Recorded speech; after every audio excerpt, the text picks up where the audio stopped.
Pots and pans, man. Pots and pans. Them are my mans. Pots and pans. All right, man. Look, so we back, man, for week 5. Ready to get it started and jump right into it, man. We got an early game on slate.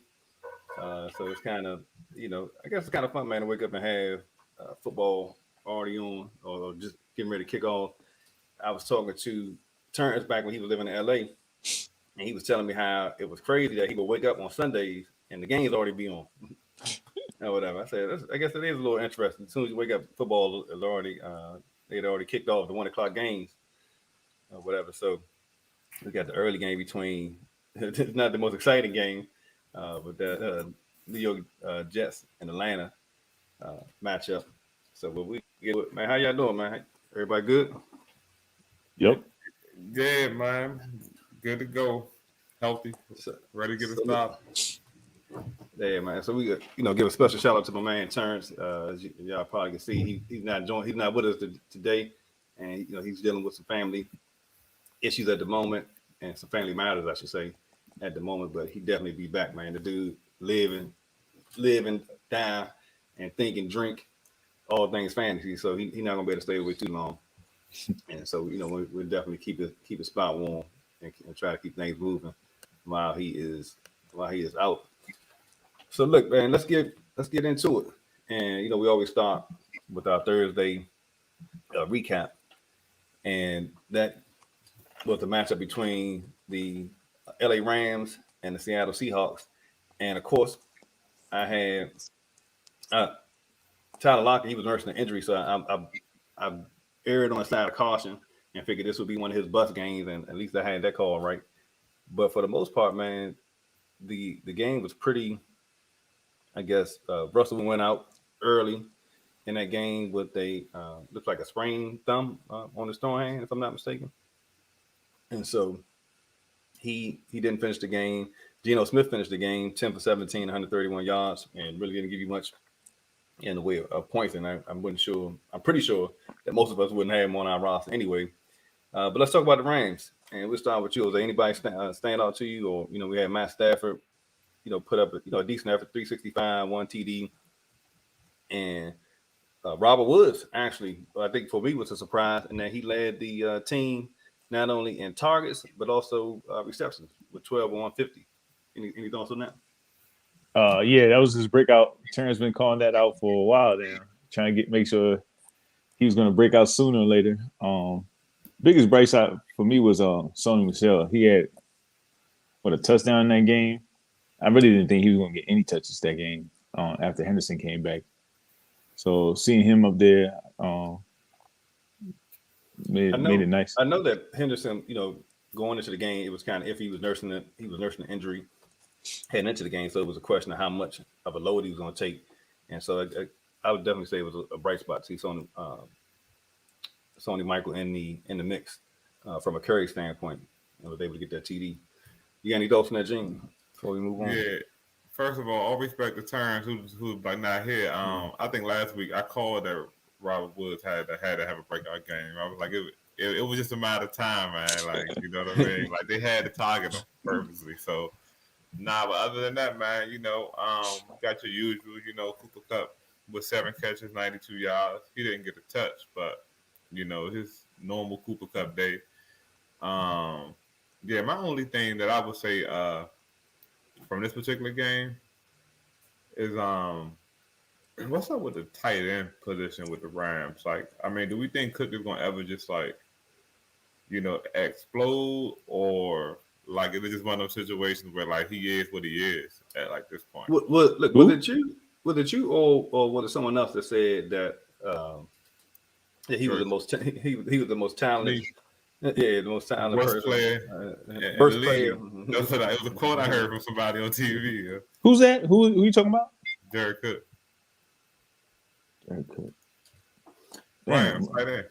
You want to blank early? Is early? No, he don't play for the Rams. No, I was about to say it's Higbee. Yo, my man, he on the Chargers. That was me. I was like, hold up, Cook. New York, man.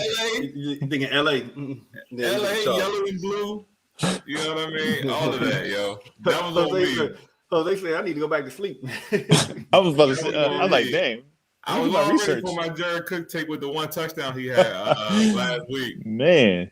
But I totally got my LA's mixed up. Yo. Don't feel bad. Who did I bring up last week? No, I actually went back to a different game. I went back to a whole different game. Right. Nah, that was on me. But from like the Minnesota game. Right. But from this game, it's pretty much went as to be expected. The big thing though is Russell Wilson from the fantasy perspective, right? Like we got to talk about Russell Wilson. Like he's gone maybe 6 to 8 weeks. Yeah, I know. I got Lockett. I'm at the bench. I got Lockett in one of my games. Look, remember you asked me, you said, you got Lockett on the bench? I was like, yeah. Yeah, I kept him up. I'm like, man, I should have benched him. And look, in our fantasy league, the number one team had Russell Wilson as their quarterback. So that's right. Big for us. It depends on the second quarterback. It's their first. No, I'm saying who's the second is Kirk Cousins. But Kirk Cousins been playing and they flex, I believe. So that's actually a win. Because now they got to take Kirk Cousins out the flex. Unless you get Geno Smith. Hey, go ahead and take him. I guess we might as well get into it. Do you pick up Geno Smith at all? He didn't look terrible. I mean, you still got Metcalf and Lockett, so you got to give him. He's going to do. You think he can't help but to put up some numbers? I don't know. Yeah, you got them two receivers. I think they go heavy. Alex Collins. Oh, that's the other thing is that they're still down a back. So Carson. Yeah, so Carson. Right. He's nursing an injury as well, and so he's out. So I'm not sure what to make of this offense, man. At this point in time. Yeah, and in a podcast league though, you don't have a choice in our league because if you quarterbacks are slim pickings, so you can't just pick one up off of the waiver wire that's going to be productive. So you almost have to go get Geno Smith if you got Russell Wilson. And I guess so. Like with Garoppolo being out, I don't know how many people had him in our league, but Jeans. Jeans dropped the bag on. I put the whole mortgage up on. Yeah, you did. So I hope you don't.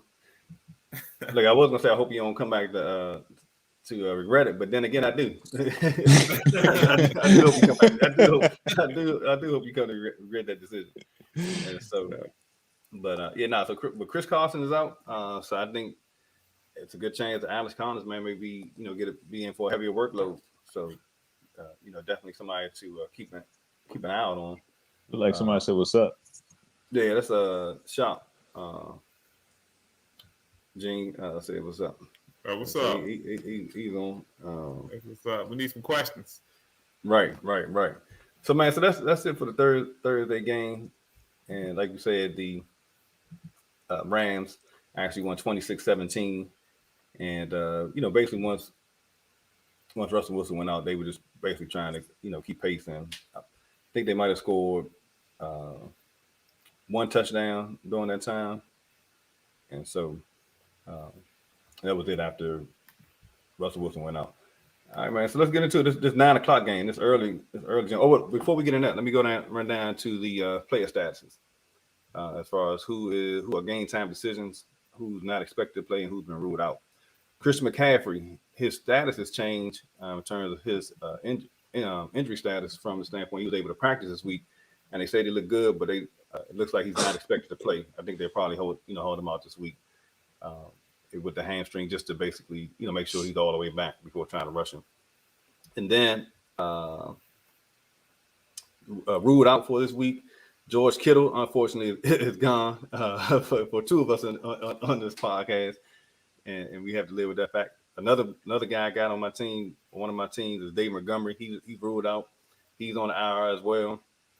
Calvin Ridley is on the IR. Russell Gage, other receiver for Atlanta. Atlanta looking like Tennessee from last week. And right. So, except for my man Cordell Patterson. The Gronkowski is out again for Tampa Bay. Jose's favorite Washington football team receiver, De'Ami Brown, is out. Julio Jones once again is out. Of course, Garoppolo is out. Sterling Shepard for the Giants, and Darius Slayton for the Giants. So, if you got Kenny Galladay stock, you might want to pick him up. And then game time decisions. So if you got these guys, definitely monitor their status as we get closer to kickoff time. Joe Mixon, T.J. Hawkinson, DeAndre Swift, Antonio Gibson, Dalvin Cook, who didn't look that great last week, is a game time decision. So, and one thing about Dalvin, man, he could be that game time decision where he give you 4 points like he did last week, or give you a game time decision and go crazy. Chase Edmonds is a game time decision as well, and he's actually been having a pretty decent workload or pretty decent performance this week. This season, and so he's expected to play according to Adam Schefter. If you hear from Schefter, he is pretty much in the know on a lot of these guys. But he's a game time decision. Let's see, Dalvin Cook is still. Let's see. Oh, he's still iffy according to Shefty. And let's see, we got Amari Cooper for the Cowboys. And he's expected to play, but he is nursing a hamstring. The question is, considering what his performance has been like, do you trust him nursing a hamstring and considering what his production is? By week 4 or 5, he always nursing something, man. It depends on what your other options are, right? Like, because Gallup's already out, so the only really other person, you got Lamb as a receiver and Cedric Wilson. Don't forget your boy Dallas. Who? What's the name? You mean Dalton? Dalton, my bad. Dalton. No. He played for Dallas. My bad. Dalton and Blake. Yeah, and they got Blake Jarwin, man. That's a lot of people to the ball to. They throw the ball to the back of the backfield, Pollard, Zeke. So yeah, I don't know, but as long Zeke as he questionable gets you too, one touch, he's expected to play. Yeah, as long as he gets you that one touch. If he gets you 4 catches, 50 yards and a touch, he's definitely worth playing. Which is about what he had last week. It was 3 for 60.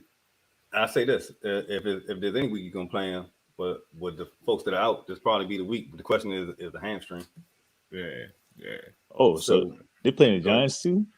Yeah, right. This should be points of plenty, right? Or it could be a. I think the Giants might win. The Giants. I think they're gonna put up points. So you really? Nah, the Giants defense is decent. But I can't see them putting up enough points to be able to win though. But they definitely, I'm definitely playing Saquon this week though. Right. So all right, keeping it moving. Devontae Parker is a game time decision nursing a hamstring injury, and then you got Giovanni Bernard, who was out last week because of a knee, and he is again questionable coming into week 5. Another Washington football team receiver that's questionable is Curtis Samuel. According to Ian Rappaport, he's expected to play. He was dealing with a groin issue, so that may bode well for Washington football team. And then you got Nick Westbrook. Anybody figure out how to say his last name? Nick Westbrook Akini? Is that? I ain't gonna try. That's why we got you on the point. Right. So he didn't practice on Wednesday due to a hamstring issue. And the crazy thing is that he was forced into a starting role last week because of AJ Brown and Julio being out, and so Julio's out again today. So it's going to be, if he's not able to go, I'm not sure who.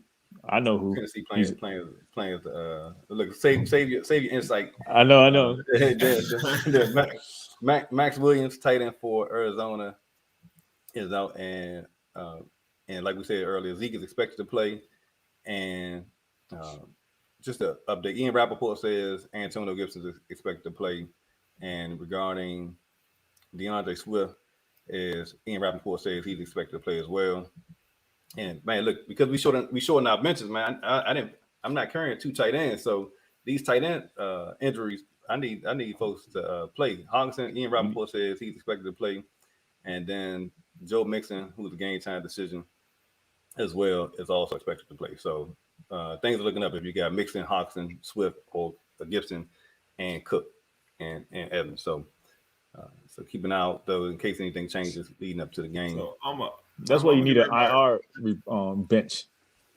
I was going. We talked about doing it, man. But then I was next thinking year. if we did it, with 14 teams, I wasn't sure if that would leave anybody in the waiver wire. Right? We already picking up, folks counting folks kick return yards, kicking off return yards to see if they could give us anything.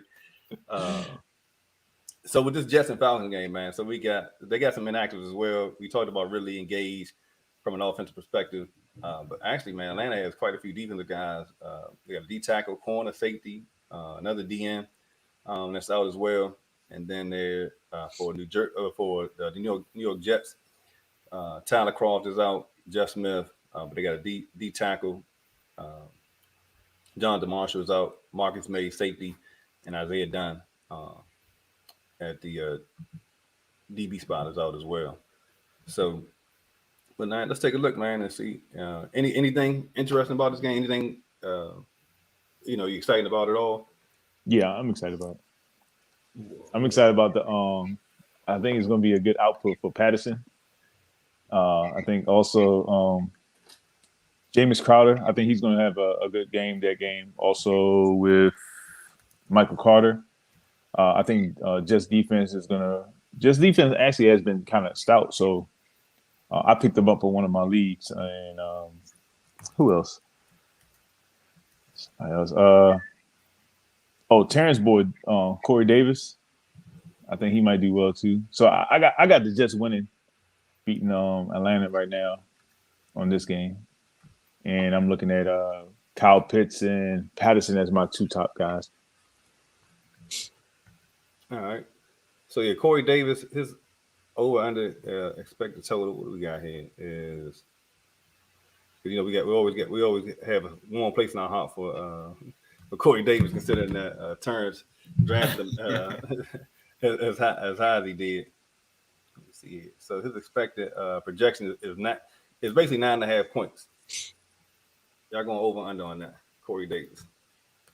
Go over. I'm gonna go over just because he had a big week last week. And my biggest takeaway too from this game is I'm curious to see if Zach Wilson can string together 2 straight good fantasy weeks. If he's actually building more momentum to becoming a good quarterback. But I'm definitely going over with Corey Davis. You going over Corey Davis? Okay. Yeah, they're gonna make a concerted effort to get him the ball this week. They got before right at basically at 5 receptions, 65 yards. I definitely think in this game I can see him getting over that total. But I'm gonna tell you, I got a superstition, man. I rarely get excited about playing folks in these overseas early games. I don't know how folks gonna show up. To be honest, I know the flight. Yeah. You can't say if they're at home. Can't give them that type of edge. Right. And so it'll be. Let's give a shout out to Toddy 4525 jumping on. Yeah, I know. I appreciate that. Controversial as usual. You know what I mean? We'll get some of those points later on in the podcast. Though. Some folks say he was a COVID champion. They questioning the legitimacy of his championship run last year. There's an asterisk. There's an asterisk on there. They said folks wasn't engaged. On Toddy 4-5-2-5 championship. They said COVID might have helped him out, but I don't know. He said it's legit, and he a Washington football team fan. So you know what though?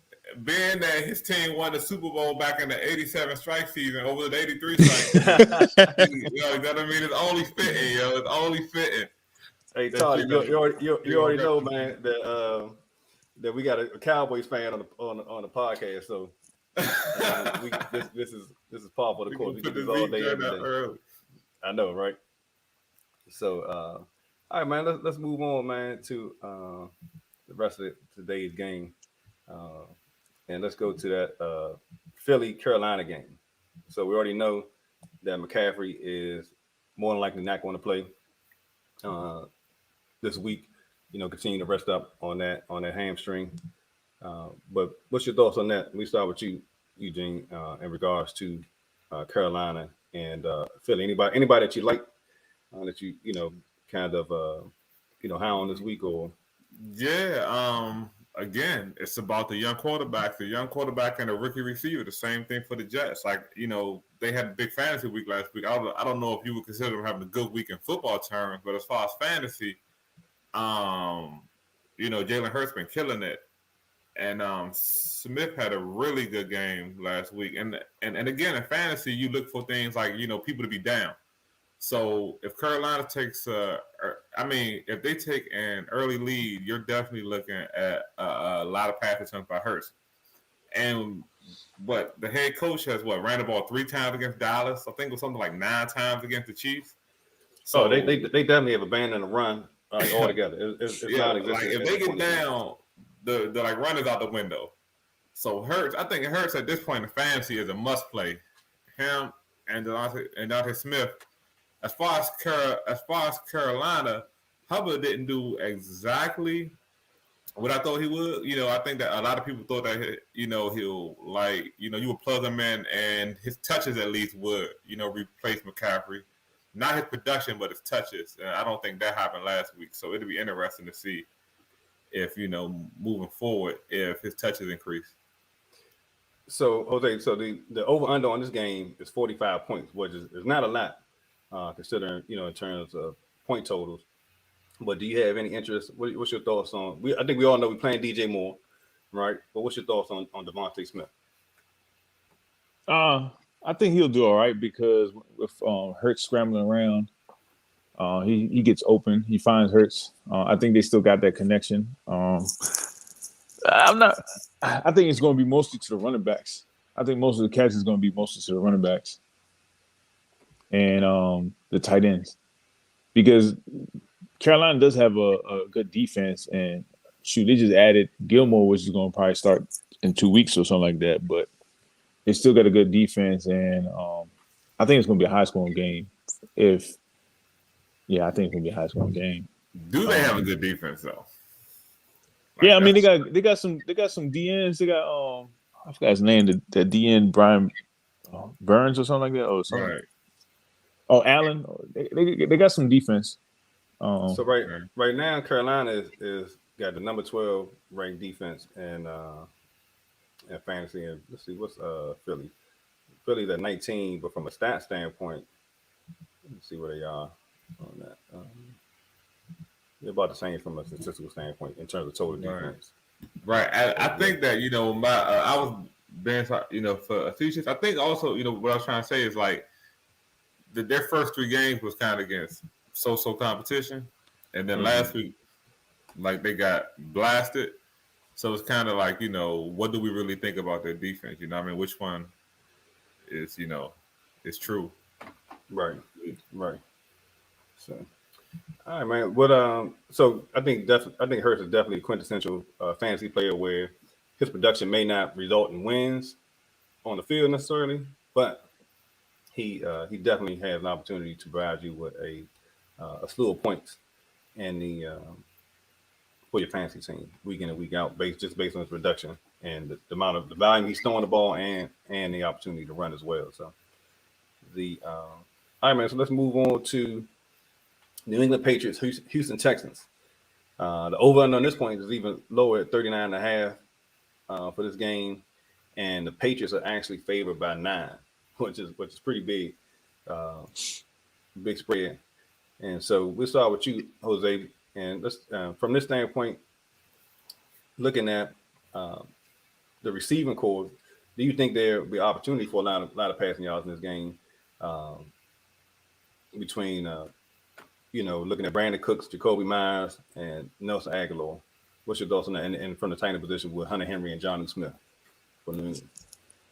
Well, I think Jacoby Myers is going to lead with catches. And I also think that they got Bolden back there as their third receiver. I mean, as their third back that comes out and catches the ball. So I got Hunter more than Jonnu Smith going off. And Aguilar and Bourne, I see them getting the catches, but I think most of the targets are going to go to Jacoby, Bolden, and Hunter Smith. I think Hunter Smith around the end zone, around the end zone. And then for Houston, Brandon Cooks, I think they're gonna shut down. I think it's gonna be like a 53-0 again. I was gonna say, what you think the chance of Davis Mills having at least a half decent game where he's having a throw and get a production. Yeah, I wouldn't bet on. I'm gonna bet on it. Yeah, I just know Patriots defense look crazy against Tom, and I don't know because they just know him, but they're going against what's his name, David Mills. Mm-hmm. Davis Mills. Yeah, I don't see it. I see a blowout. Yeah, this is one of the games where the only real short play for me is the Patriots defense. Like, I do see Mac Jones going off. Yeah. Mac Jones. Okay. Mm-hmm. What about? All right, we'll do another over under with Brandon Cooks. Right now, his projected point total based on the experts is at 11.5. It says 11.6, so we just calling it an even 11.5 points. So then you're going over under on that. 11.5. Whoa. Somebody got to get the ball, but then I've been saying what I saw last week. Do they though? I'm going under. What do you like 60-something yards passing last week or something? It was something. Something stupid. That's for sure. Yeah. I'm going under, man. Like I got to see it. First. What was Brandon Cooks' fantasy points last week? His fantasy points last week. His output last week. What he had? 4. Oh man, he ended up with he had 4.5, 4.7 points, five receptions, 4.7 points. Yeah, I'm going under. How do you have? Hold on. Hold on. This is in the PPR league. So this is this is standard. Okay, I'm about to say, how you have less points than receptions? Yeah, he had 4.7 in standard league. Let me see what he had from a PPR league standpoint. Yeah, that's pretty bad. He had 5 receptions, 4.7 points. So at least in our league, I know we have PPR. So he'd at least had 5.2 points. 5.3. In the game. So I don't know if you'd have been happy with that at all, but so I think it'd be a sweep. If I gave mine, it would be I'd be under as well. In this game, we'll just have PPR. Oh no, actually, I'm sorry. It's had PPR. It'd have been 7.2. Right. It'd have been 7.2. I had PPR. So all right, man. So next game up. Let's take a look at the Lions versus the Detroit Lions, Minnesota Vikings, right? This is a classic matchup. Over under is 49.5 points. Vikings are favored by 7.5. Kirk Cousins had an off game last week. Basically, the whole Minnesota offense took the week off last week after, basically scorching the earth the last few weeks from Kirk Cousins' standpoint. It was points aplenty. You could throw a rock in the ocean and hit a Minnesota receiver and get points. But last week that was not the case. And so, and I think from a Detroit's perspective, they had an off week as well, right? Because we thought Jamal Williams or DeAndre Swift had a good chance to go off, and that didn't happen. And so we'll start with you, Jane. Anybody that you liking in this game? Are we looking at KJ Osborne to have a bounce back game? DeAndre Swift is listed as the top 10 running back in most fantasies. He's right on the fringe anyway, between 11 and 9 on most boards. But again, like him and Williams, they share so many carries. I'm not sure if you could trust either one of them. Jared Goff is a flex play. Like if I had Goff, in a big league, in the 12 to 14 team league. Mm-hmm. But yeah, I'm not far as the Detroit Lions. I'm not excited about anybody on their offense. The question in Minnesota is who is the running back? Is it Cook? Is he healthy? Is it Mittens? Like that's Jose department, right? Jose been Madison the turns that was champion the backup. Oh yeah, Madison. Yeah, that was Madison. That was champion the backup, man. Like that's the biggest question. Is like, is Cook going to play? And like you said before, if he played, it's going to be one of them 4 carry games, or is he going to get the full workload? He had 9 for 34 last week. He has a hamstring, or what is it? Yeah, I believe it was. Let me see. Because I got him on my team, and I thought he was playing. I ain't know. I'm at Yeah, to do. You need to come get your podcast, Jose. he's expected to play, but he still ended in was this as a game time decision. So the question, I mean, Right. he had just popped up on game time because throughout the week he wasn't even on questionable or nothing like that. I think So- Jefferson is the only. oh, like, so no, it's not a hamstring, it's ankle. Oh, ankle. Ooh. Yeah. Oh yeah, I think Jefferson and Thielen are the only two like must plays from this game for me. If you have the options, Jefferson was got 26 receptions, 338, and 3 touchdowns on the season. He was the only thing working last week in offense was Jefferson. So Yeah, Jefferson's the problem. and I think Thielen had to become kind of like touchdown dependent. He was on a tear from a touchdown My bad. standpoint, but I'm not sure if that could last week's show. I'm not sure if you can count on that week in and week out. He'll regress back to his normal production from that standpoint. But I need Hawkinson to play, and because like I said, they only have 3 receivers and 2 of them are running backs. So Right. I think Cordell Patterson is going to have a day. let me see. Let's go. All right, so next game. Let's head over to our Washington football team. Well, at least me and Jose's Washington football team, and the New Orleans Saints. The over-under net is actually 45.5, and the Saints are favored by 1.5 points. So I don't know, man. Jose, you predicted Jameis Winston 5,000 yards. He 5,200 yards this year. He's not quite on that pace. But against the Washington offense, they've been giving up points aplenty to everybody. We thought last week was going to be the week that the defense showed up and decided to show out. And Gene predicted this. They looked like a freeway against Atlanta, against a team that could had done anything. So if James is going to go off, it could very well be this week. Even though I don't think that they trust him throw the ball past 30 yards. I don't think they don't trust him. I think it's just the receiving core, man. Their receiving core is worse. It's like, oh my goodness, they have no true receiver. None. No, So, true. question. So, what's up with Michael Thomas? Like, what's going on with him? I think he was hurt, or he's So on IR. I know that. So he's on the physically unable to perform, and so he hasn't been active at all. And I haven't heard any updates on his injury. Right, but do we believe that that's what's going on, or is it like he's going to come back, or does he just want to be traded? I think they're going to trade for Allen Robinson. Everything I've been hearing is that he's technically supposed to come back at some point in time, but yeah, who knows when that'll be. Man, I think with the Saints, I'm thinking the only person you can trust is Alvin Kamara. Marquez Callaway, he may have a decent game, but from the Washington football standpoint, Jose, I'm gonna give it to you as a resident homer. Well, who do you like? I'm always concerned that if Washington gets down or has to chase points in a shootout, and it pretty much is going to yield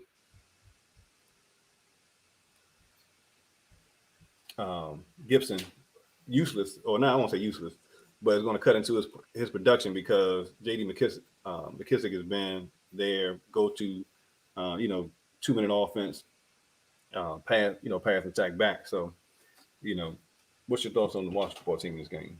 I'm pretty sure we all know we playing McLaurin. Yep, McKissick. McKissick. Okay. What's his name? I think Samuel's going to do all right. But he's not going to get most of the target. It's going to be McLaurin. It's going to be also McKissick. The tight end is out. Sims, he's that third receiver, Sims. He's that big receiver, Sam Sims or something like that. I think he's going to get some catches, but mostly it's going to go to McLaurin. It's going to, man, Gibson's going to get some out the backfield. I don't think he's going to get a lot rushing, but I think he'll get a lot coming out the backfield. And then, what's his name? The tight end Seals. Ricky Seals-Jones. Yeah, I think he's going to get some catches. But I think majority of the numbers are going to come from McKissick and McLaurin. That's it. I mean, Sims. All right, over under in this game. We'll do two. Antonio Gibson, 11.5 points. What's the likelihood that he get there, Jose? You going over? You going over? I say over with the passing. He'll get it from catching. Okay. What about you, Gene? I'm gonna If you say anything but over, we know we're coming for you. Nah, I'm gonna go with over, but man, he was questionable, man. Like, so I look at him and Zeke in the same category as their questionables, right? Like they're questionable, but if you got McKissick and you got Pollard right there breathing on your heels with the fan base talking about someone just as good as you, you are I don't care how banged up you are, you're going to play.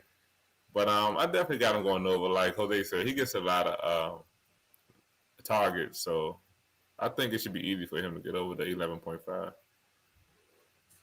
All right. So the other one, Jameis Winston, 14.7 points. Is the total. You going over under that, Gene? Man, look, this tells you how nervous I am on Jameis Winston. Y'all know how I feel about Washington defense, and like I'm going. I feel like I gotta go over just but Jameis is, man, like, oh my goodness, man, that's like, whew. I'm gonna go over. I don't feel good about it, but I'm gonna go over. Jose, now listen, that if you expect him to get anywhere near that 5,200 yards, if you say anything over, just know he getting closer and closer to going under for his season total. I really, to be honest, 5,200. I think he could have got that if he had some receivers. With the receiving core that he has, I had highly thought that Galloway and what's his name, Harris was going to really like shine, but just remember, Matt Ryan put up 29 points last week against the Washington football team. But he definitely got a few more weapons. I think they'll go over. I think he'll be over. I think he'll be over. Okay. Right. Oh, dang. It's gonna be tough, man. Because he ain't got no receivers. But the thing is, they got speed on the outside, so just to give you an idea, his point total has been 29, 10, 13 and a half, 13 has been James's weekly output. So average about 14. I'm gonna go over. All right, cool. All right, that's cool. I'm definitely leaning. I wouldn't put my house on it, but I'm leaning that he's gonna go over just from the fact that Washington has shown that they can get to anybody, right? Right. Like, we had a statue back. They had a statue back there last week and still couldn't get to him. All right, man. So let's moving on. Tennessee Titans, Jacksonville Jaguars, right? Jaguars. The Titans receiving core once again bit by the injury bug. Didn't do much last week, but Derrick Henry still got all, but their defense disappeared. So let me ask you this. We'll start with you, Gene. So from the receiver standpoint, I'm not sure there's anybody that you really like. Whoa. As far as if AJ Brown plays, you got to go with him because Julio's out. But anybody that you're looking at or that you really like from this game, from a receiver standpoint, or just in general, from a receiver standpoint. Nah, Julio's out. Brown is out too, right? He's not. So I think from everything I'm saying, he's not listed on any of the inactive. So it looks like he's playing. Yeah, Marvin Jones been pretty consistent for right for Jacksonville. Because that shark season and the ankle injury, I'm sure that it's gonna help his production. Definitely. That's about it. Like they don't. I don't expect this game. What is the over under total points for this game? 48.5, and the Titans are favored by 4. I actually think Trevor Lawrence might have an opportunity, man, to have a big day today. Mm-hmm. From that standpoint. And he kind of plays almost like in the style of Ryan Tannehill. Guy that can use his legs and not afraid to push the ball downfield. The question is who he's going to get it to. Right. Between Marvin Jones and LaVisca Chenault.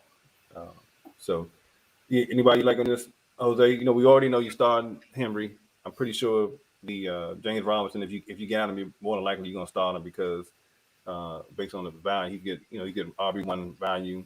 Uh, and just a note, he's a DraftKings value play where he's only $6,000 this week. So as a low end RB1, I definitely can see him putting up some numbers for you or adding some value to your team. Anybody else you looking at, Jose? Yeah, I'm looking at Chester Rogers for Tennessee. He's their kick returner, especially if you got a fantasy league that does yards for returns included. I don't know anybody that got a lead like that. But yeah, Chester Rogers, he's their, I think, kick returner, I think third receiver or fourth receiver. He'll be third receiver in this game. And then Nichols, their backup, I think it's Nichols, their backup running back. He does a lot of their screenplays and catching out the backfield for Tennessee. For Jacksonville, I like Arnold, the tight end for Jacksonville, and Cole. I'm looking at them two right now. But like you said, you really don't know who's going to be right. Other than Marvin Jones and Chenault. So, all right. So next game, moving to Miami versus Tampa Bay. And the over-under on this is 48 points, with about 30 points Vegas believes that's going to be scored by Tampa Bay, right? So spread is pretty big. We got Tampa by 10.5. But basically you're playing all your it's not a lot to say about this game. You're playing all your Tampa Bay Bucks if you got them for the most part. You guys can argue about that if you disagree. But from the Miami standpoint, the only person I think is worth discussing is Mike Gesicki. Now he's matched up against Tampa Bay. Yeah, I think what you guys thought, Sam? His projected total this week. Let me see. Is what he listed at? He is listed at, I think it's 12 or 11.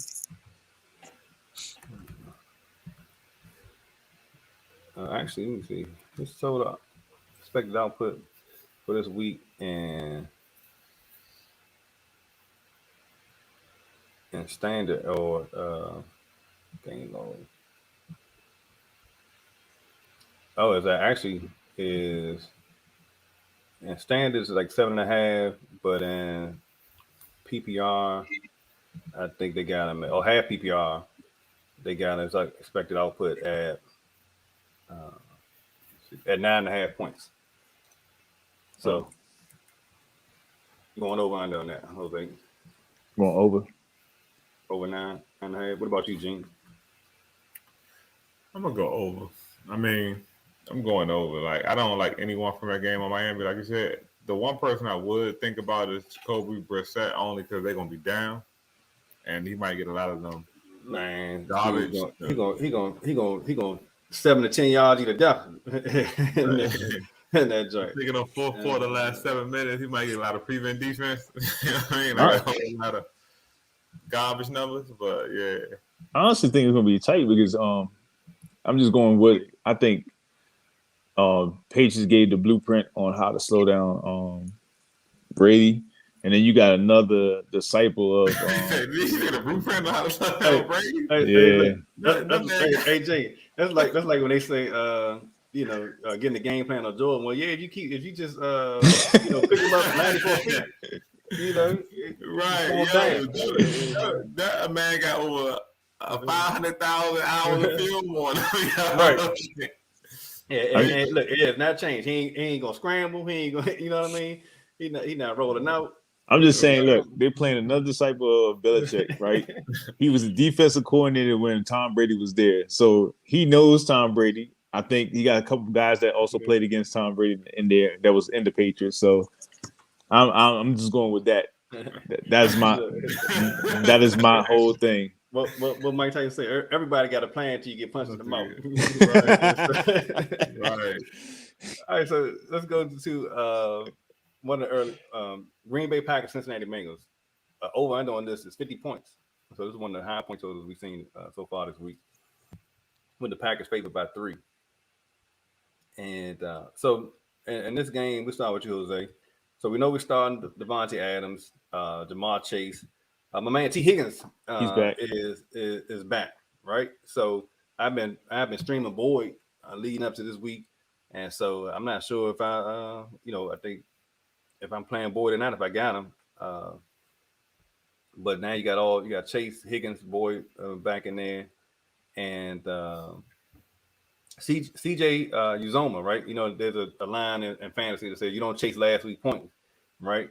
But he had 2 touchdowns last week. So Jose, you looking at CJ Uzoma at all? Remember I told you Nah, because Higgins back. Kittle's out. So you picking up CJ? No, I'm not picking up CJ. No, you got Higgins back. You got Boyd. I think they're gonna be. I think honestly, the receiving core is going. I mean, the receiving reception is going to go towards Chase, Boyd, and Higgins. CJ probably gets a couple, but I wouldn't bet on it. All right. So let's see. So Mixon, he is expected to play. He's questionable or game time decision, and a lot of people are trying to jump on the Samaje Perine bandwagon this week, but I don't see him getting. If Mixon play, you don't think Mixon gonna play? Nah, why would you play him? Like, let him rest. So and right now he had 83 carries, which is only second behind Derrick Henry. So if anybody probably could use some rest, considering I don't think he's ever played a full season, every game just yet. That's why I said let him rest. 17 weeks. You got a receiving core. You're a passing team. You're not a running team. Like, just go ahead, sit down for one more game. I will say if Mixon don't play, definitely keep an eye out for Samaje Perine. If you if Mixon's out, so you definitely playing Aaron Jones. I will say this, that Aaron Jones, he's never made it through a full season either, and so I got AJ Dillon waiting to put him in. I'm just waiting to see if I can play him one of these weeks. But between Joe Burrow or Aaron Rodgers, who you guys going with if you had to pick one? Woo. Man. Who you asking first? I go from a fantasy standpoint. Man, like right, yeah, strictly fantasy. We know it's not a contest, right. I'm gonna go with Burrow, man. Like I just feel like they doing numbers right now. And what he got? He got 9 touchdowns, 4 picks, 988 yards on the season. Aaron got 897, 8 touchdowns, 2 picks. It's a wash. I mean, I'm going with Burrow just because they're hitting their stride right now, and he got so many weapons. And if they're down, again, I'm always looking for the team that's going to be down that got potential to throw the ball. So I'll lean a slight edge towards Burrow. Right. What about you, Jose? Who you getting? Yeah, I'm gonna go towards Burrow.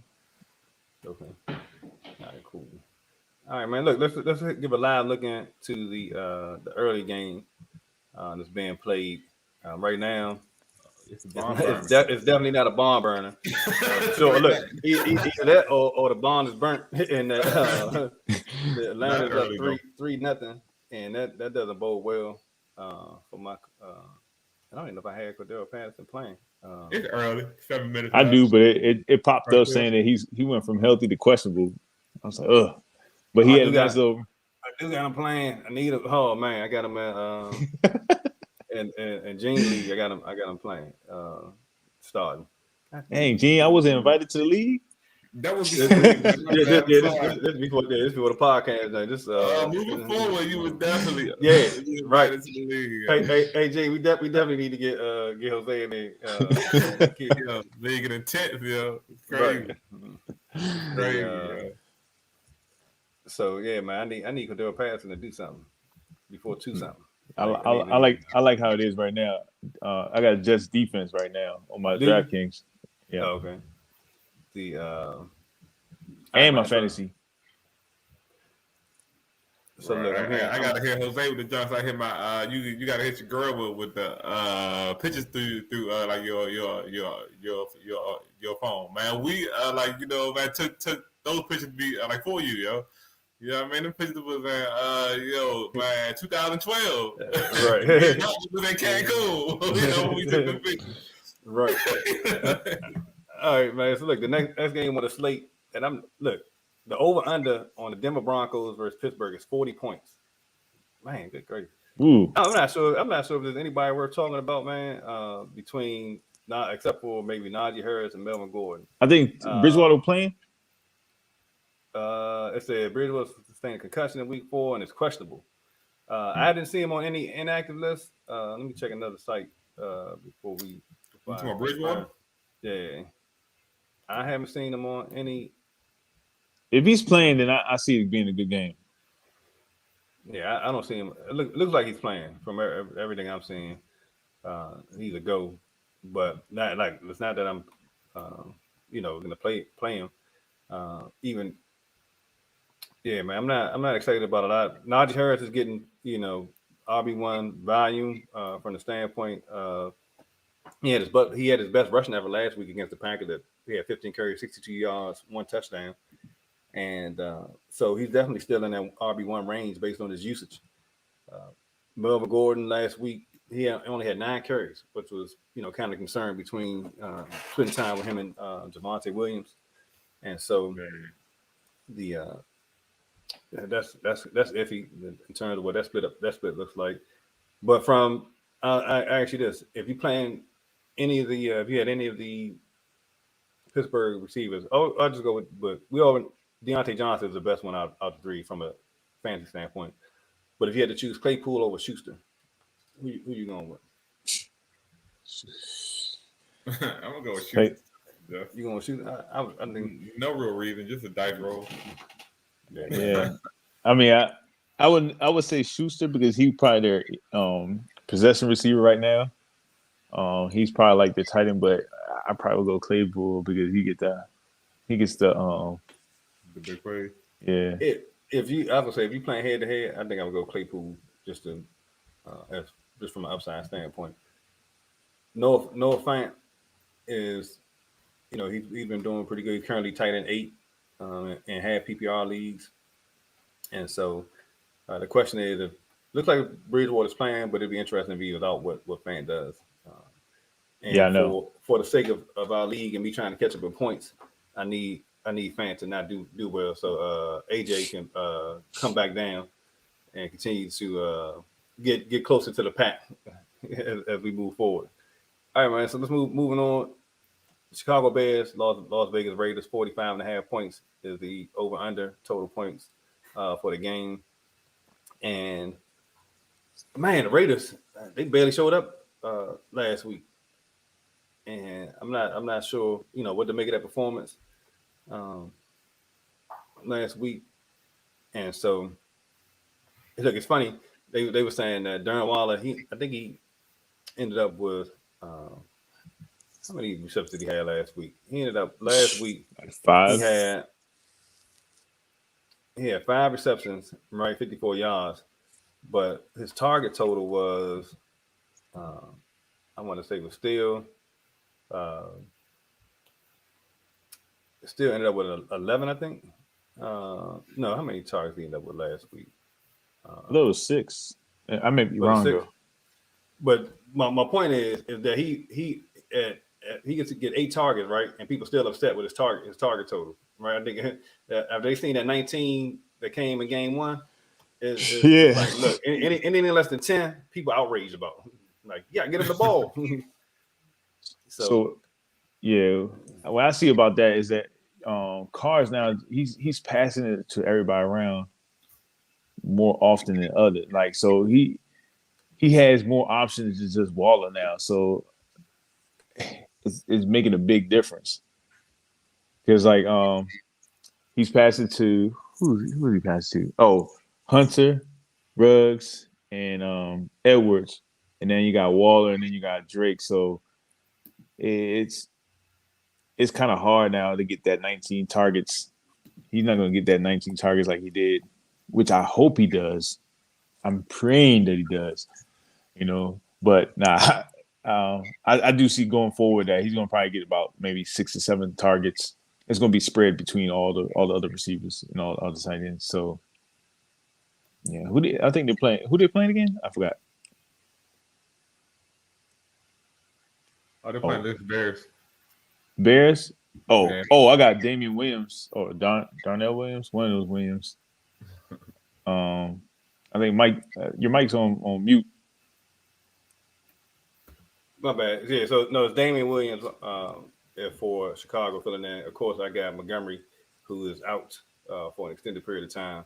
So that hurts. You must expect him to miss 4 to 5 weeks.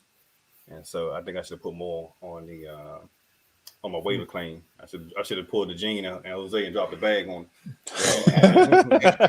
Yeah, hey, so real quick, I'm gonna be known as the bag man. you was until everybody else put on it too, right? Yeah, say that again. So can we see how much everybody else put on the waiver wire? Yep. Yeah. I need to see. Like, so what was the next hide? I didn't pay attention. You might not want to see it. I'll check it out real quick. So look, yeah, man. I did it because I couldn't take no chances, yo. I had I got all the rookie quarterbacks, yo. I just need to boom or bust. Yeah. So you got. I know you got from the Jaguars, right? You got Trevor Lawrence. Zach Wilson. You got Zach Wilson. I had to go boom or bust. There's no quarterback available, so I need him to get me up out the basement. Right. So Josh came. I put the whole bag on Trey Lance and off the waiver wire. We have a $200 budget, and I spent all $200 to get Trey Lance off the waiver wire. So the only good thing I can say about him spending his whole budget on Trey Lance is that at least he waited to week 5. Somebody on the podcast went dropped the bag and made it rain. After week 1. Man, I feel sorry for Terrence. Oh man. So listen, I was desperate. I needed a running back. I was missing just one running back. So look, Jacobs came back last week, man, and now Peyton Barber is expected to be out for several weeks. So Jacob will get all the early down work he can handle. The difference is that Jacob didn't look that great last week, and the Bears defense is pretty good pretty solid against the run. So it'll be interesting to see how that bodes for Jacobs.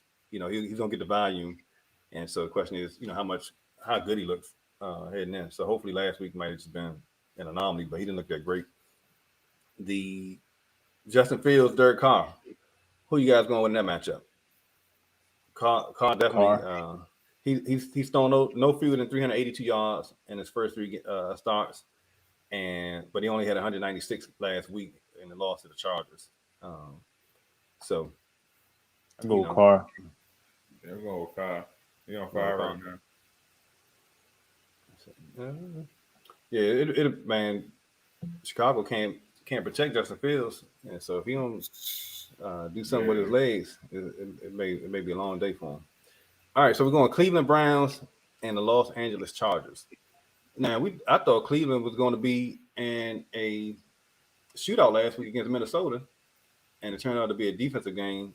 Yeah. So look, we don't talk much defense, special teams.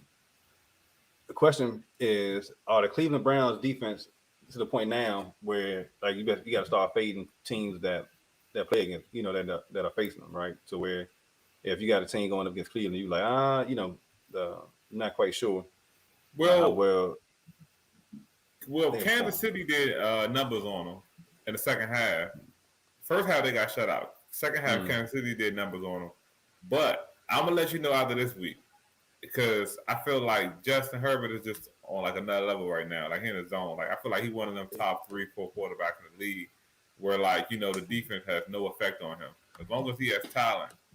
You know he's definitely like on a whole nother level. So if Cleveland shuts down this offense, then I think that they do run into that. I mean, I do think they are entering that territory as just like, no matter, like you say, who they play, like you got to worry about if you're going to play players that's playing against Cleveland's defense. All right, so look, we're gonna do something new in a second, but yeah, I definitely think that Herbert is, man, he's on the 10, like you said, and he's definitely a guy that I would say he's matchup proof at this point in time. I think the question would be who is the beneficiary of it. Between Keenan and Mike Williams, because Keenan didn't do much last week for me. If even though they got busy from an offensive perspective, he he's only averaging 6.7 yards per target. Uh, last year and this year, so Part of that could be he's on that the two. Trayvon Diggs on him a couple weeks ago, but we're He not gonna he get into that yet. he is on. Let's see. He's averaging 6.7 yards, but he's on pace for 119 catch, 12 50-yard pace, and but that's a lot of balls to only get 1,250 yards, right? So he's matched up against Troy Hill, who's one of the better slot corners in the game. So it's interesting to see what he does. I'm not high on him, but I'll play him just because in that for that particular team I got him on. My receiving core is not that deep. Mike Williams, uh, it says touchdown every game this year, um, and at least 82 yards. So let's do over under on Mike Williams. Let's see. His expected total this week is. Oh, you looked it up. Hey, Gene, you outbidded Zeke, who put in $103. Well, All right, at least you don't too feel bad. too bad. At least you know Right. you had to I was put over gonna a go buck. 152. I was Yeah. gonna go one like 50, but then I was like, yo, what's another 50? You know, I just got to get them early. That's all. So moving forward. So yeah. So I don't feel too bad. I don't feel The too bad. Ooh, so Mike smart. Williams, Mike Williams right now on his projections in a half PPR. Let's see.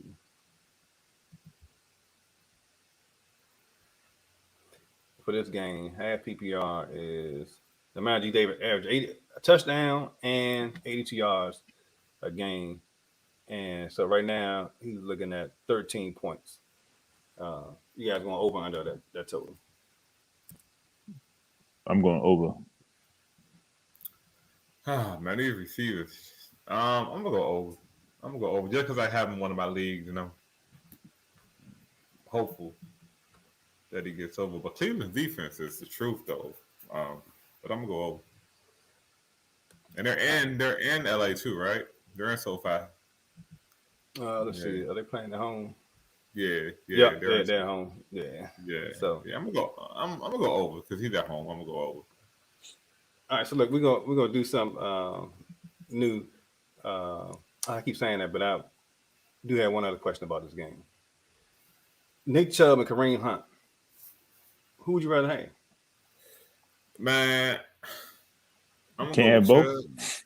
Chubb. Right. You I'm could gonna have. go. Some people were able to get it.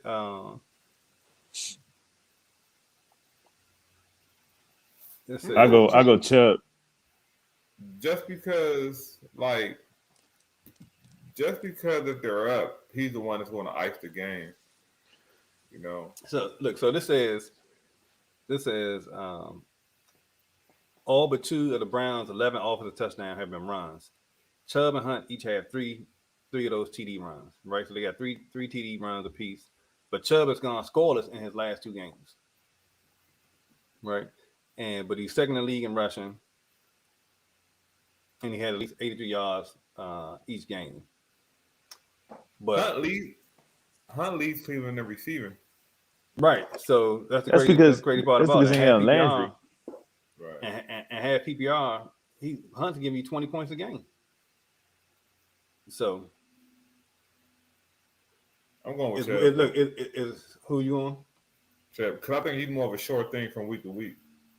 You just made me change my mind. I'm going Hunt because I just realized I forgot with Landry being out. So the biggest thing when you have receivers and you're able to move the ball with your receivers, you take away they don't stack up the box, so you can be able to run a little bit more. So Chubb will run more if they had better receivers.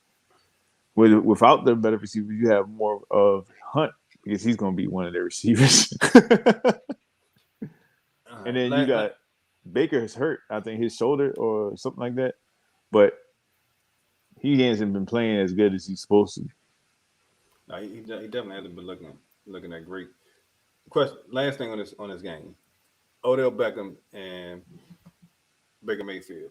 Any Under. chance? Any chance that they get on the same page at some point, uh, this season? Yeah.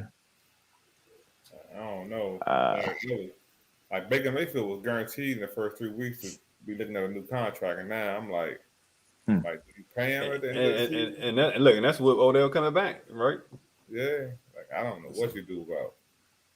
Man, he is an enigma, yo. Both of them are like. And what happened to Odell? Like, he didn't have any really serious injuries, right? Like, why did he diminish so fast? What, like 28, 29 or something? Mm-hmm. I mean, I think Odell's a rhythm player. Like he gotta get some to get hot. I mean, most receivers are.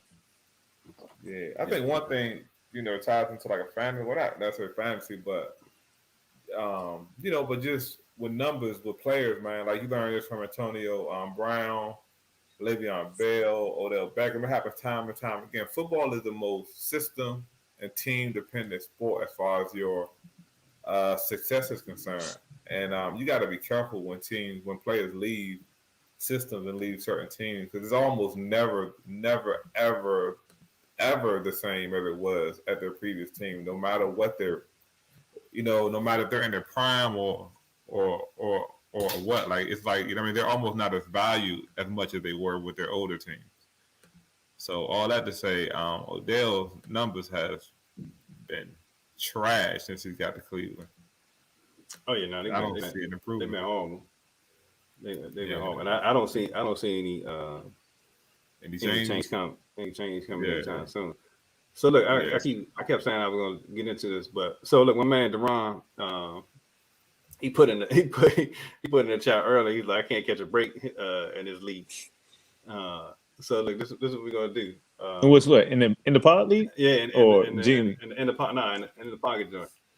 And so what I wanted to do was take a look at his actual roster and see what would you how would you match up or what would you do this week? And is there any hope at all at all for to make any strides? We're gonna analyze this roster real quick to see if there's anything that we could do that he could do from either transaction standpoint or a lineup standpoint this week.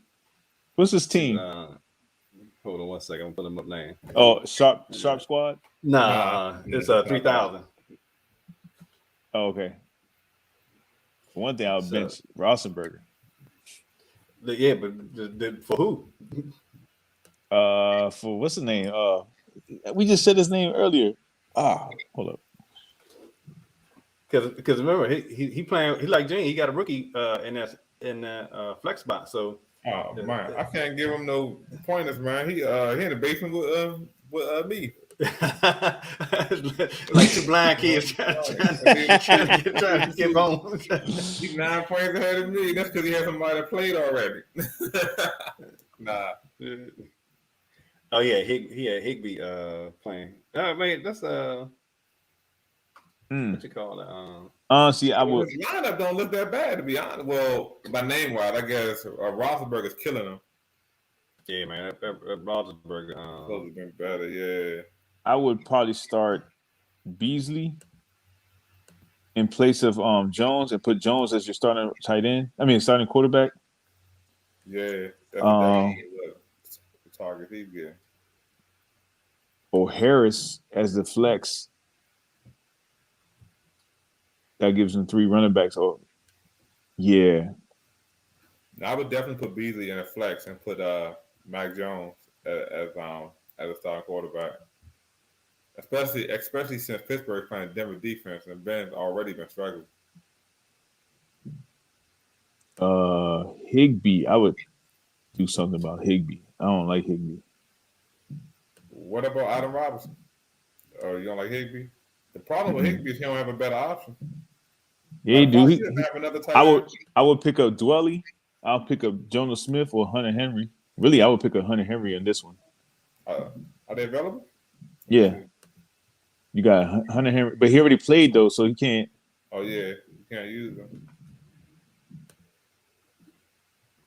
Yeah, so He got Hooper out there. I don't know.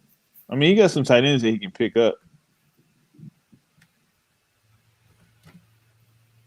Yeah, I would definitely change. In I would either pick up Hunter Smith. I'll say Hunter Smith, Hunter Henry, But that or was for this week though. yeah, can't do it for this week, or Right. Dwelly. I'll pick up either of those two. But for this week, I would definitely bench Rosenberger, start Mac Jones, Godwin, Sanote, just Taylor, Harris, and I'll put Beasley as your flex, or Harris, the running back from New England, as their flex. Yeah, and that defense, I would not keep Tennessee. Let me see if I change the defense. Who's available to pick up from a defensive standpoint? Shoot, you could have picked up Atlanta. Oh yeah. That would have been considering who they was facing this week. That would have definitely been a better matchup. Well, I guess Jacksonville was supposed to be giving points to plenty. I just don't trust that Tennessee can do anything from. For defense wise, I would probably pick up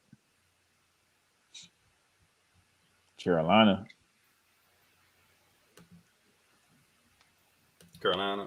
Yeah, Carolina or New Orleans.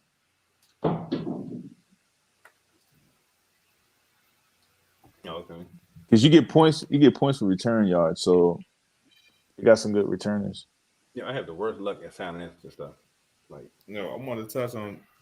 Terry Jackson asked a question earlier. Do we think Ezekiel Elliott is questionable today? Do we think he'll play? Tell Terry we already answered that question. Yeah, we did. He's definitely playing today, but don't play him. Yeah, right. Tell AJ don't play him. That's what we say. Like I said earlier, McKenzie and Zeke. Gibson and Zeke will always play if they can walk. With McKenzie and Pollard sitting behind him, yo. Like, for real. I'm not about to let them jokers get 23 carries. Get a Atlanta about to blow out Jets. This is the worst time to pick up Jets defense. At 3 points? What they got name? 17-0. Are they going to 17? Tell me, Cordero has some of those points. Yep. He got 8 points right now in our league. Yeah, sometimes Zach only has 3 pass attempts. I gotta check is he hurt or what? Like, I don't have 3 pass attempts. Yeah, what do we think? So Kyle Pitts is finally having a day. So what do we think about him being disappointing? LC right now, he got 5 catches, 58 yards, and a touch. Well, he's the only receiver they got. What did they say he was supposed to be? The what you call it? Man, he was can't miss. He was supposed to be baby Gronk, is what they was calling him? Nah, they was calling him baby Gronk. He's supposed to be faster. No, they said that. Supposed to be like a better version, like a faster version. He was supposed to be baby Gronk. He's supposed to coming out of college. He was supposed to be what they was talking. I think his nickname in college was baby Gronk or something like that. I haven't quite. Yeah, let's just say he hasn't quite lived up to I thought it was baby Waller. Man, he's 6'6". Cordell Patterson has more rushing attempts than Mike Davis. That sounds about right. Like, man, that was worse. He killed me. I'm coming for you, AJ. Cordell Patterson's gonna take me there to the promised land. All right, so look, we got some big games that we haven't touched on yet, and so let's finish them out, and then we'll get to our daily picks. But so one game that I don't think we have to say much about: the Colts versus Ravens. Latavius Murray, you guys, would you playing him or sitting him if you got him? Playing him. I think, man, he's a flex at best. Yeah. We know we're playing Lamar. Michael Pittman, you playing him because you don't have pretty much anybody else. Marquise Brown, Rashad Bateman is interesting. What's your thoughts on him, Jose? I know you don't dig deep into some of the. Yeah, I got him on my roster with my injury. I got him on my injury bench. He's not playing yet, but I got him ready. I got him. I got Marquise Brown. So once he gets in, oof, they're gonna have a good balance. He's gonna take some of those catches away. I mean, some of those targets away from Andrews and Watkins.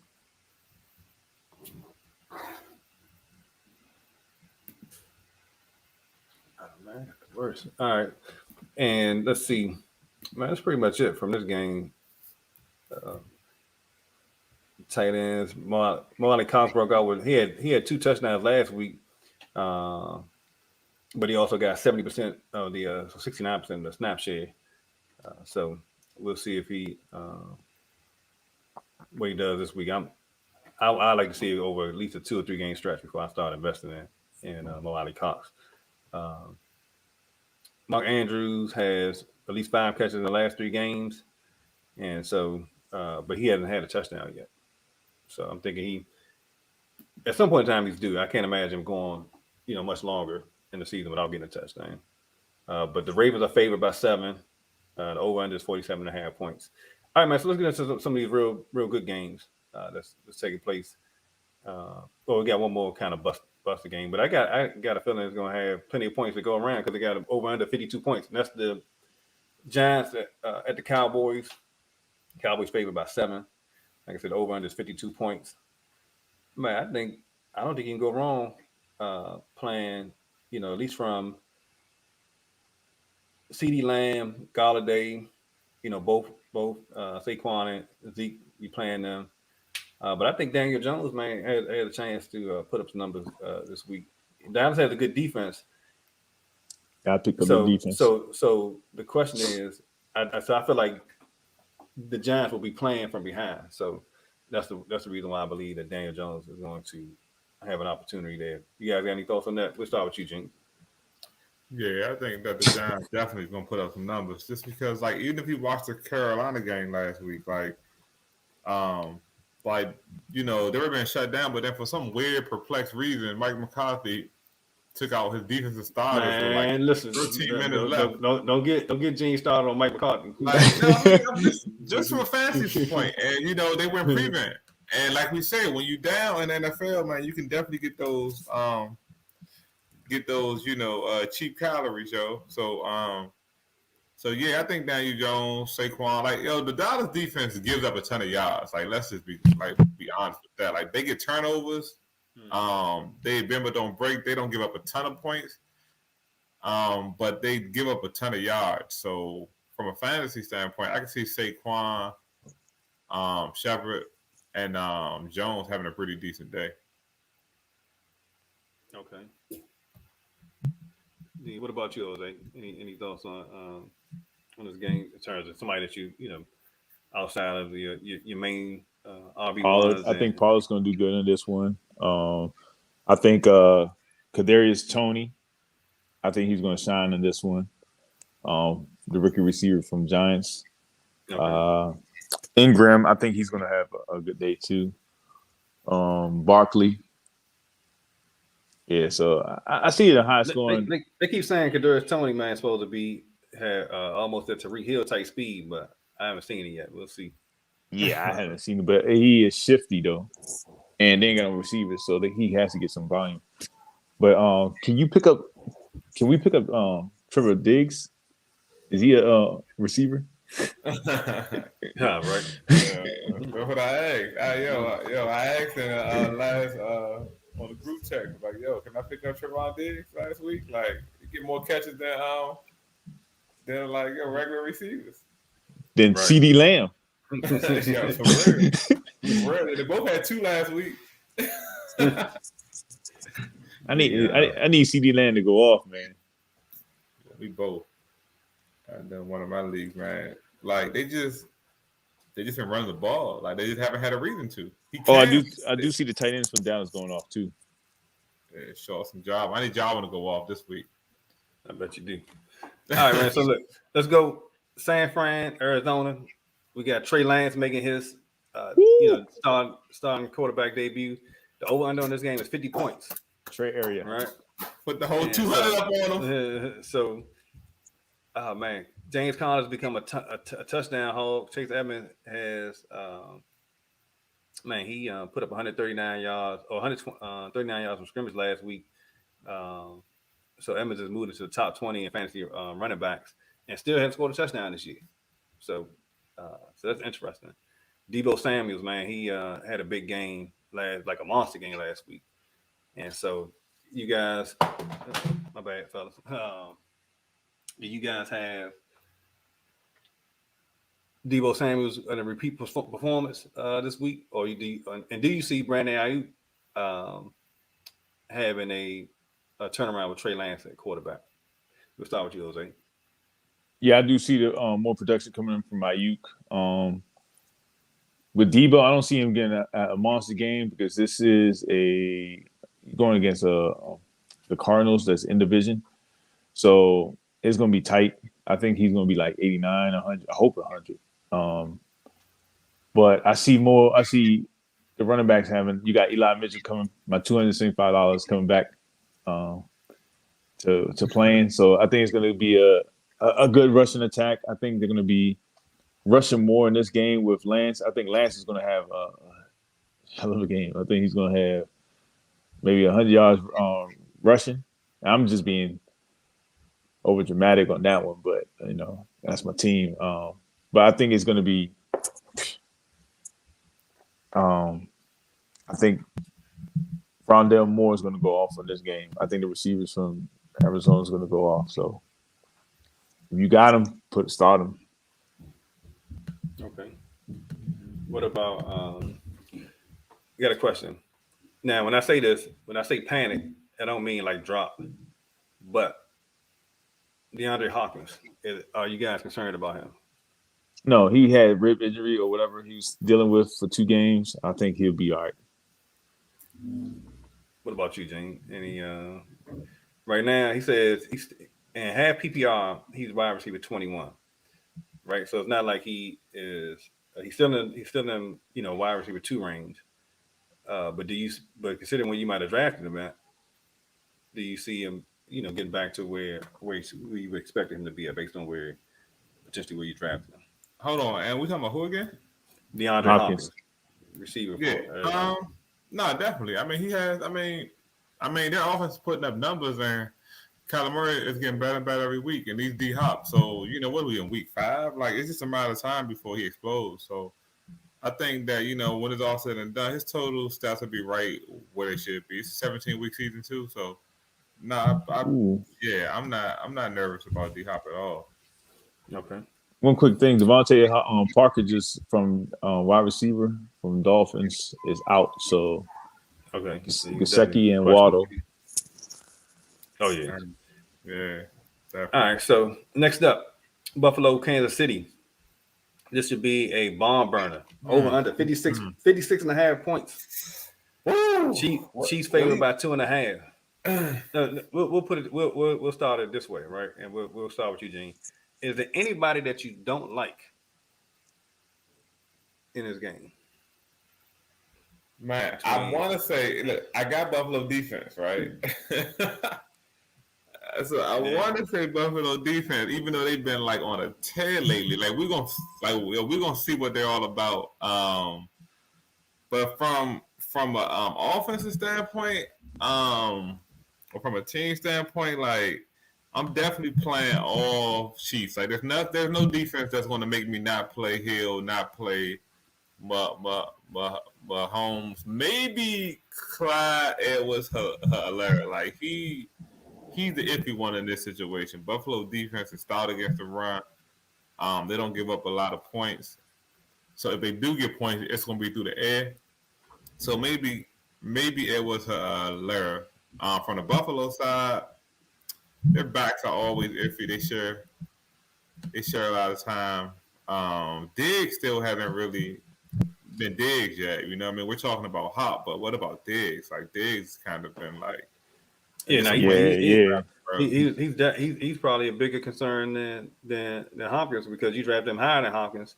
Yeah, and right now he's only wide receiver 19, right? And right. So he's Right. getting So he's getting the same amount of targets that last year 10.5, but he's not getting the touchdowns, not resulting in the same production. right. So yeah, I think you gotta play Diggs because this is gonna be a shootout. So he's worrisome, but in a high scoring game, Diggs should. And look, Diggs has been not effective. They've been putting up like 40 burgers. I know. Like, it's the weird thing about it, right? Yeah. For me, it's Knox. I don't think he's gonna. I think he's gonna come back down a light on this one, on this game. Okay. All right. He's at tight end 6 right now, and that's without having more than 50 yards. I don't think he's reached 50 yards receiving in the game. Hmm. So he's definitely touchdown dependent, right? And target driven. So it'll be interesting. Let's see. There's nobody that I necessarily Knox it could be, you know, he could have had a bust. He'd be the one person I would watch out for from a bust standpoint. And Zach Moss, I expect him to do the same. I don't see Kansas City stopping them being able to run the ball. So yeah, man, I think you play. I think you play. If you got him, I think unless you got somebody demonstratively better, then you playing your Chiefs and Bills at this point in time. The only question is from a defense standpoint whether or not you run a Buffalo out there, or if you got somebody else you want to stream. So let's see. But other than that, all right, man. So that's it. So that's the slate of games. We'll give another live look in on the Atlanta Jets. Right now, Atlanta's up 17 donut. Matt Ryan is right at 14.7 points. He has 2 touchdown passes. Cordero Patterson has 4 targets, 3 receptions, 34 yards, and has 7 rushing attempts for 34 yards. So and then Kyle Pitts, when we just talking about him, Yeah, right? he just scored his first 5 touchdown. receptions, 57 yards, 1 TD. So there you have it. We ask and we shall receive. There's not one New York Jet player that has more than 2 points. That's including the quarterback right now. Not yet. They don't have. It's almost. Is it halftime yet? Nah, It's it's 5 minutes left in the second quarter, and no one has more than 2 points.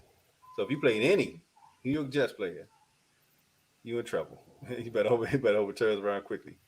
Corey Davis, yeah, it's just James Crowder just had a catch for 13 yards. Did they get him over? Nope. He's still not over. That's 1.3 points. Still not over 2 points yet. And Zach Wilson is at 0.86. Wow. All right, man. So look, we're doing our FanDuel or DFS lineups, and then we're gonna go ahead and get out of here on that note, fellas. So who you guys looking at from a DFS standpoint? If you had to put together your let's do from a FanDuel standpoint. If you had to put together your FanDuel, who you guys looking at? And if you're not aware, let's see something real quick.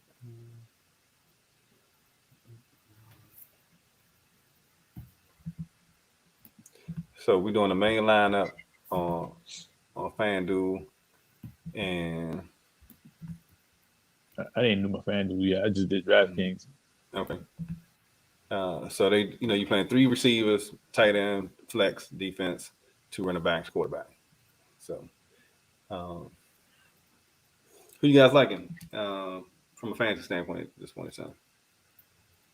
And if you got DraftKings, who's your lineup?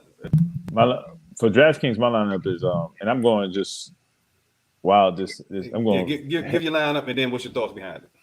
All right, so I got Trey Lance, Bolden from New England, Damian Williams from Chicago, Jacoby Myers, Hunter Renfro. Yeah, Renfro, Alan Thielen, Darren Waller, DJ Moore, and Dallas Cowboys defense. Cowboys defense. Okay, interesting. Yeah, I went with Trey Lance because I think he's gonna they're gonna have to throw the ball. Also, he's gonna get some running on there. So hopefully he can give me some high points, high rewards. Bolden, he's their he's gonna be their catching back. So I think they're gonna do a lot more passes to him. He's for his prices, I think it was good. And then I got Damian Williams. I think he's gonna have the most yards in that game, rushing. Jacoby Myers got the most targets. Hunter getting the most targets. Thielen also getting high targets. And then I went with Waller because of his matchup. And then I went with DJ Moore because of targets. So I basically went with more targets and attempts on my lineup. As you can see with Jacoby Myers, he gets most of the targets in that team. Hunter, he gets most of the targets within that team. Are you able to share your lineup from a display standpoint, Jose, or no? Nah, I got my phone. It's on my phone. Okay. All right, cool. All right, Gene, what's your lineup looking like? I'm unprepared, teacher. Homework. Hey, Jose, this sounds just like it was when we was in school for real. At Right. Homework. My dog ate my. Nah, we had a discussion earlier on if we were doing the DraftKings or if we were doing the other one, and so our league gonna be gonna do it.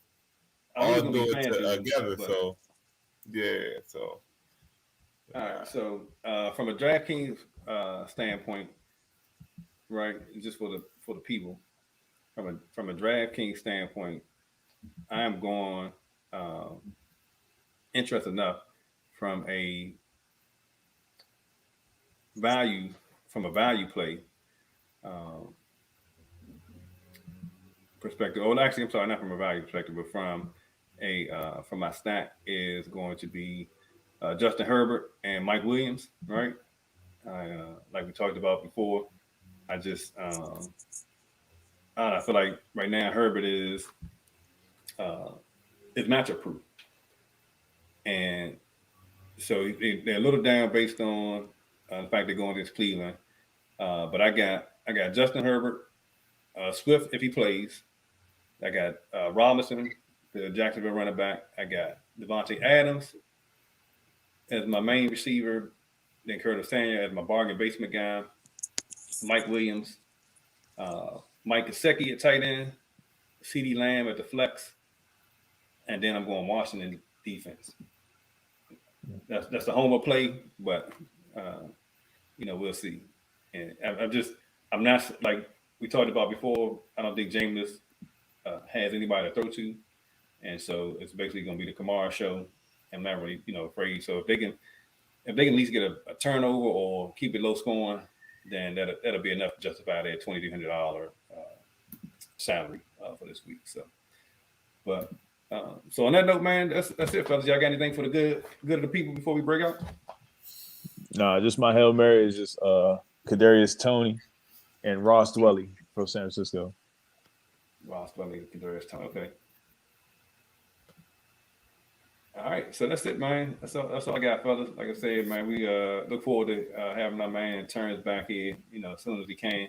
Yeah. And until that, man, we keep his family lifted in prayer. But on that note, let's take us out, put us back in the pocket. Good luck today. Look, good luck today at finishing behind me. I wish you guys all looking at. Right, I gotta do some roster change right now. You know how they say you got that you don't want to have that one friend that once you do good, we're just gonna do better than them. I'm that friend when it comes to fantasy. I want you to do good, just don't do better than me. Right. All right, fellas. All right, fellas.